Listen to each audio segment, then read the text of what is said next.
મારું નામ છે જયા ઠાકોર। આજે 2 દિવસથી વરસાદ રાધનપુરની અંદર વરસી રહ્યો છે, ત્યારે થોડી વાત કરવી છે।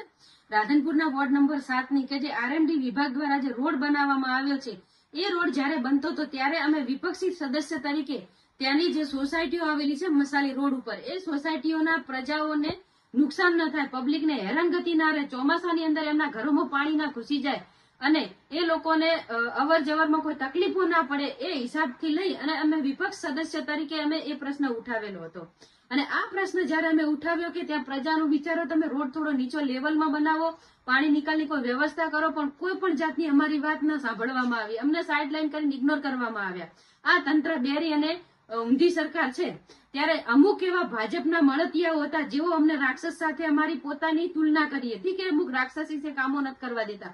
અમે પ્રજા માટે લડીએ છીએ, અમે અમારા પર્સનલ પોતાના માટે નથી લડતા।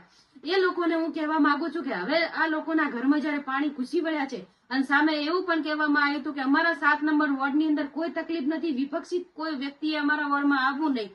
તો અત્યારે જયારે પબ્લિકના ઘરોમાં પાણી ઘૂસી ગયા છે તે એ લોકો ક્યાં ગયા? એ લોકોને આ પ્રજાના દુઃખો દેખાતા નથી? ઘરોમાં પાણી ઘૂસી ગયા છે, ઘર વખરી પલળી ગઈ છે, કેટલા લોકોના અત્યારે માલ સામાનનું નુકસાન આવ્યું છે, તો આની ભરપાઈ કોણ કરશે? શું એ લોકો કરી આપશે?